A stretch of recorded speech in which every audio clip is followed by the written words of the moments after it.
Number নবী বললেন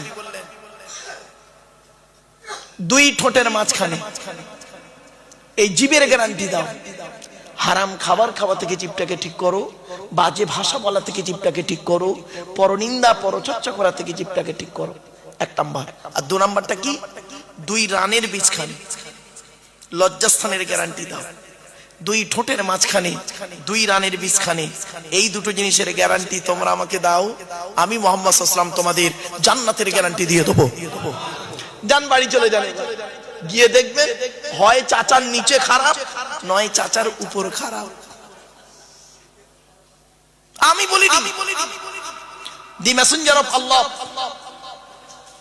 the messenger of Allah, peace be upon him, said the best among you those with good manner. নবী বলেন তোমাদের মধ্যে উত্তম ব্যক্তি ওই লোকটা যার ক্যারেক্টার চরিত্র ভালো, ওই লোকটা হলো উত্তম ব্যক্তি। একজন উকিল, ব্যারিস্টার, মাস্টার, ডাক্তার, মোল্লা, মনি সাহেব, পীর সাহেব, দরবেশ সাহেব, আমির সাহেব, মুফতি সাহেবের যদি চরিত্র খারাপ হয়, একজন টোটোওয়ালার চরিত্র যদি ভালো হয়, টোটোওয়ালাটাই হলো আল্লাহর কাছে প্রিয় ব্যক্তি। কি আফসোস, হুকমের কারেন্ট নিয়ে চাচা আমার পাকা চালিয়ে তাহাজ্জুদের নামাজ পড়ছে। হুকমের রাগ করবেন না ভাই, নবীজি বলেছেন, আমি বলিনি।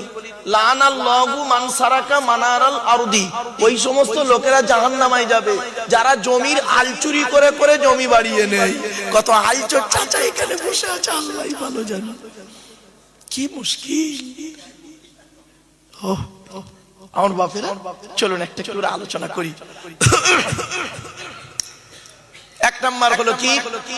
সৎ হতে হবে। আপনাকে আমাকে সকলকে সৎ হতে হবে।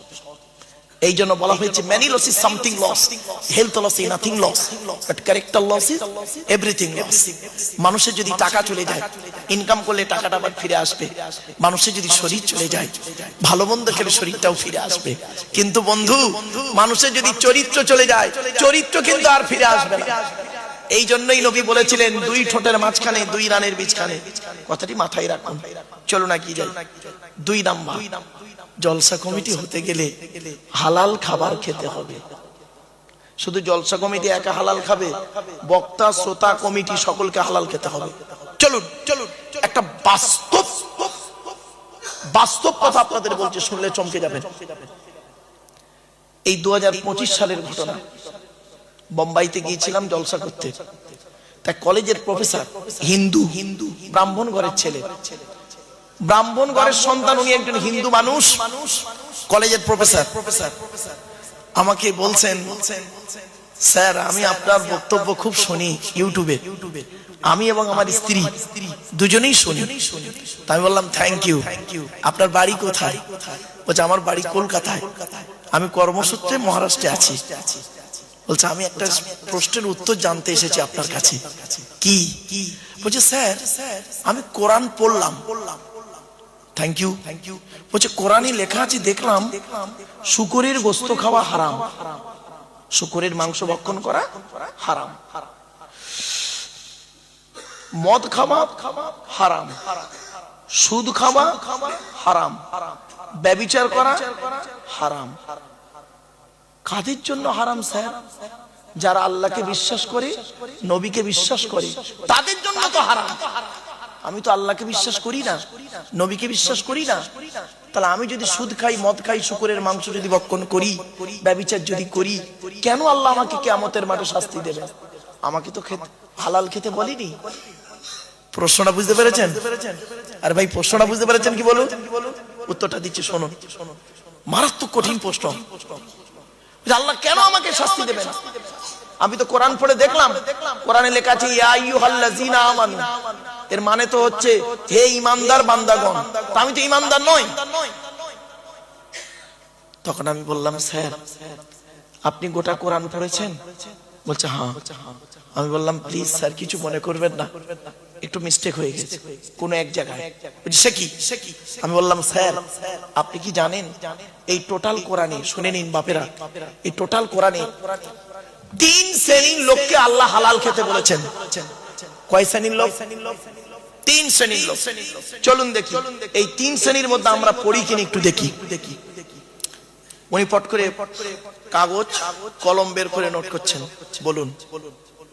তাই বললাম, এক নাম্বার কোরআনে বলা হয়েছে নবী রাসূলদেরকে আল্লাহ হালাল খেতে বললেন।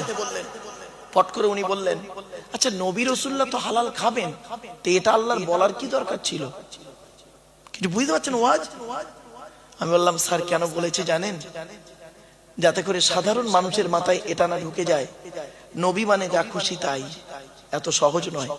কোরআনে বলা হয়েছে ৮ নম্বর পারা ১০ নম্বর পৃষ্ঠা ৬ নম্বর লাইন, সূরার নাম সূরা আরাফ, ফালানাসআলান্নাল্লাযীনা উরসিলা ইলাইহিম ওয়া লানাসআলান্নাল মুরসালিন। এর বাংলা মানে কি? প্রত্যেক নবী রাসূলকে আমি কিয়ামতের মাঠে জিজ্ঞাসা করব, আপনাকে পৃথিবীতে নবী করে পাঠিয়েছিলাম, আপনি কি আপনার দায়িত্ব পালন করেছিলেন? আপনাকে পৃথিবীতে রাসূল করে পাঠিয়েছিলাম, আপনি কি আপনার দায়িত্ব পালন করেছিলেন? নবী রাসূলদেরকে যদি এইরকম প্রশ্নের সম্মুখীন হয় রজিপুরের মানুষ, আপনি আমি কোন ধরনের মানুষ? আপনাকে আমাকে প্রশ্নের সম্মুখীন হতে হবে না? শুনে নিন, কোরআন বলছে আয়াহসাবুল ইনসানু আইয়ুতরাকা সুদা। সূরা কিয়ামার মধ্যে আল্লাহ বলছে 29 পারা, মানুষ কি মনে করেছে এমনি এমনি ওকে ছেড়ে দেবো? এত সহজ নয়। কড়াই গন্ডায় হিসাব নেব, তারপরে আমি আল্লাহ যদি ভালো বুঝি তো ওকে ছাড়বো, আর নইলে বলবো দাঁড়া তোর হেয়ারিং আছে। বুঝতে পারছি? চলো চলো চলো। তখন আমি বললাম স্যার কোরআনে আছে ১ নাম্বার নবী রাসূলদেরকে হালাল খেতে। কোথায় আছে আয়াতটা শুনে নিন। ১৮ নম্বর পারা ৪ নাম্বার পৃষ্ঠা ৮ নাম্বার লাইন, সূরার নাম সূরা মুমিনুন, আয়াত নাম্বার ৫১। ইয়া আইয়ুহার রাসূল কুলু মিনাত তাইয়্যিবাতি ওয়ামালু সলিহা। এর বাংলা মানে কি? হে রাসূলগণ, আল্লাহ বলছেন হে রাসূলগণ আপনারা পৃথিবীতে হালাল খাবারগুলো ভক্ষণ করুন, ওয়ামালু সলিহা পৃথিবীতে ভালো ভালো কাজগুলো করুন। কেন? ইন্নী বিমা তা'মালুনা আলিম, নিশ্চয়ই আমি আল্লাহ আপনাদের সমস্ত কাজের খবর রাখি। কিছু বুঝতে পারছেন না? কাদের বললে এটা? বল বল বল বল বল। নবী রাসূলদেরকে বললেন। আর আমাদের কি বলছে এবার দেখি। তখন উনি আমাকে ফট করে বললেন, স্যার আমি নবীও নয় রাসূলও নয়। বললাম, আমিও বললাম স্যার আমিও নবীও নয় রাসূলও নয়। তাহলে ১ নাম্বারটা বাদ। বলা হ্যাঁ। ২ নাম্বারটা বলুন। দ্বিতীয় কোথায় হালাল, কাকে হালাল খেতে বলেছে দেখি। যারা আল্লাহকে বিশ্বাস করে, নবীকে বিশ্বাস করে, ইসলামিক পরিভাষায় তাদেরকে মোমেন বলে। কি বললাম? কি বললাম? তো আপনারা আল্লাহ নবীকে বিশ্বাস করেন তো? আরে ভাই বলুন না, ভাই বলুন না। তো আপনারা মোমেন, আমরা মোমেন। চলুন আমাদের সম্পর্কে কি বলছে কোরআন দেখি। ২ নম্বর পারা ৪ নাম্বার পৃষ্ঠা ১৪ নাম্বার লাইন, সূরার নাম সূরা বাকারা, আয়াত নাম্বার ১৭২।